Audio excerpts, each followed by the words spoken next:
वस्तीविरोधी जनजागृती अभियानाची सुरुवात करत आहे। आज पुणे शहराच्या आजूबाजूला जे भीतीदायक वातावरण झालेलं आहे यामध्ये पोलीस प्रशासनातील काही अधिकारी सहभागी आहेत। मी आज या आपल्या व्हिडिओच्या माध्यमातून मुख्यमंत्र्यांना तसेच गृहमंत्र्यांना एक विनंती करू इच्छितो की अशा स्वरूपाचे जे व्यक्ती असतील त्यांच्यावर कठोर कारवाई होणं अपेक्षित आहे।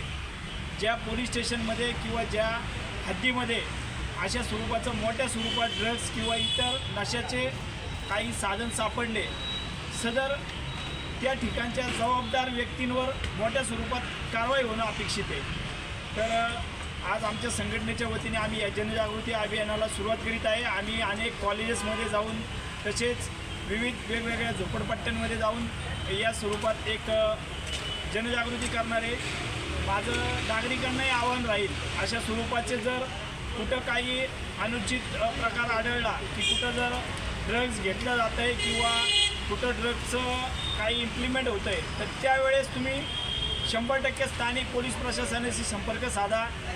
आम्ही आमचे हेल्पलाईन नंबर या ठिकाणी प्रोव्हाइड करणार आहे। भविष्यात यासाठी आपल्याला खूप मोठी जनजागृती उभी करायला लागणार आहे। तरी माझे सर्व नागरिकांना आव्हान राहील की सगळ्यांनी मिळून एकत्र येऊया व महाराष्ट्राचा उडता पंजाब होऊ नये याची काळजी नक्की घेऊ।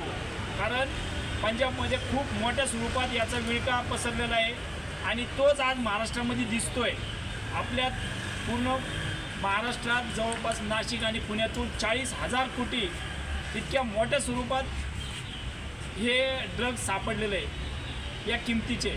तर माझं एक सगळ्यांना नम्र विनंती राहील की अशा गैरप्रकारात घडू नये व भविष्यात या सगळ्यांना कुठंतरी आळा बसणं गरजेचं आहे। या दृष्टीने आपण सगळे प्रयत्न करूया। धन्यवाद। सो विद्येचं माहेरघर म्हणून ओळख असलेल्या पुण्यामध्ये ड्रग्जचं रॅकेट सापडत आहे, काय सांगाल तुम्ही आणि काय उपक्रम आहे तुमचा? या संदर्भात जनजागृती करण्याचं आंतरराष्ट्रीय मानव अधिकार या संघटनेच्या माध्यमातून आम्ही चालू केलेलं आहे। कॉलेजेस असेल किंवा शाळा असतील किंवा झोपडपट्टी हा भाग असतील किंवा अजून काही असे खुले जागे असतील तिथं हे सगळे चालत आहे।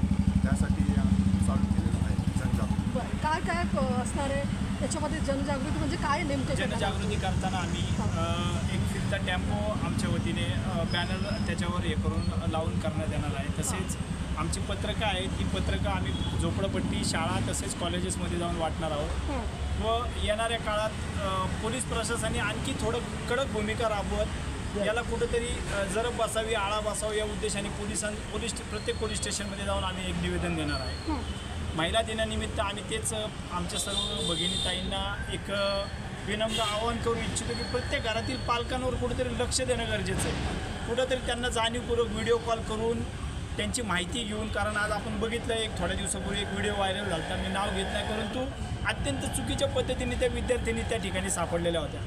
आज आमची माझा स्वतःचाही मुलगा कॉलेजमध्ये जातो, माझ्या मुलांचे काही मित्र आहेत ते कॉलेजमध्ये असतात, उशिरापर्यंत कॉलेजच्या ॲक्टिव्हिटीज चालतात। तर त्या ठिकाणी मला असं वाटतं कॉलेजनी पण थोडं यावर लक्ष घातलं पाहिजे की आपली स्टुडंट्स किंवा आपला स्टुडंट कुठं चुकत तर नाही आहे ना, यासाठी प्रत्येक कॉलेजेसमध्ये सुद्धा या विषयावर थोडं गांभीर्याने नशामुक्तीवर प्रचार प्रसार होणं गरजेचं आहे। त्यासाठी कॉलेजेसमध्ये आम्ही विनंती करणार आहे की त्या ठिकाणी त्यांनी त्यांच्या विद्यार्थ्यांना चांगल्या सूचना द्याव्यात व थोडं कुठंतरी याच्यावर आळा बसण्याच्या उद्देशाने परत एकदा सांगेल की पोलीस प्रशासनाने त्या ठिकाणच्या PIला काहीतरी एक जरब द्यावी की जर 1 किलोच्या वरती 2 किलोच्या वरती जर त्या ठिकाणी काही जर ड्रग्जचे काही साधन सापडले तर PIवर निलंबनाची किंवा मग त्याला निलंबित करण्याची कारवाई करावी एवढं एक मागणी करेल। कारण त्या दृष्टीने त्याशिवाय या कुठेतरी प्रकाराला आळा बसणार नाही आहे। ताई बोल।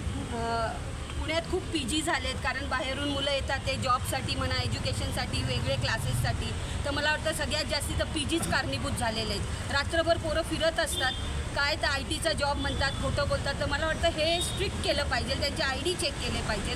जर रात्री बेरात्री मुलं बाहेर गेली नाही वेळेत आली आणि PGला स्ट्रिक्ट रूल्स केले पाहिजे।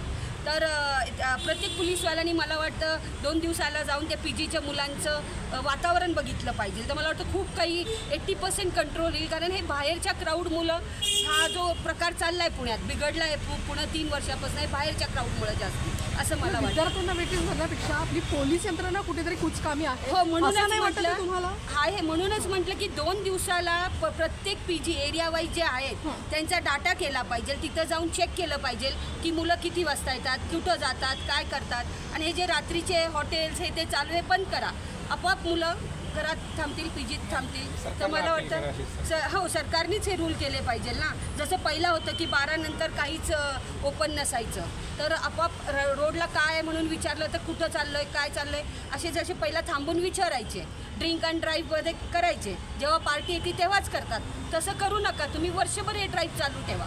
तुम्हाला काय मदत लागली, तुम्ही सोशल NGOज आहेत, खूप लोक पुढे येतात ते सहकार्य करायला, तर घ्या, त्यांची मदत घ्या आणि या गोष्टीला कुठेतरी आळा घाला. पालकमंत्र्यांना आंतरराष्ट्रीय मानवाधिकार राजदूत संघटनेच्या वतीने निवेदन देण्यात येणार आहे की पुण्यामधील जेवढे पण हॉटेल आणि पब आहेत जे रातभर चालू असतं, जे तरुणांचा वर्ग जास्त तिथं असतो, ते हॉटेल 10च्या आतमध्ये बंद करण्यात यावे. गृहमंत्री आणि पालकमंत्री यांना निवेदन देण्यात येणार आहे. अविनाश भाऊ सपुंडे यांच्या नेतृत्वात. अशाच नवनवीन बातम्यांसाठी टॉक इंडिया न्यूज चॅनलला लाईक, शेअर आणि सबस्क्राईब करा.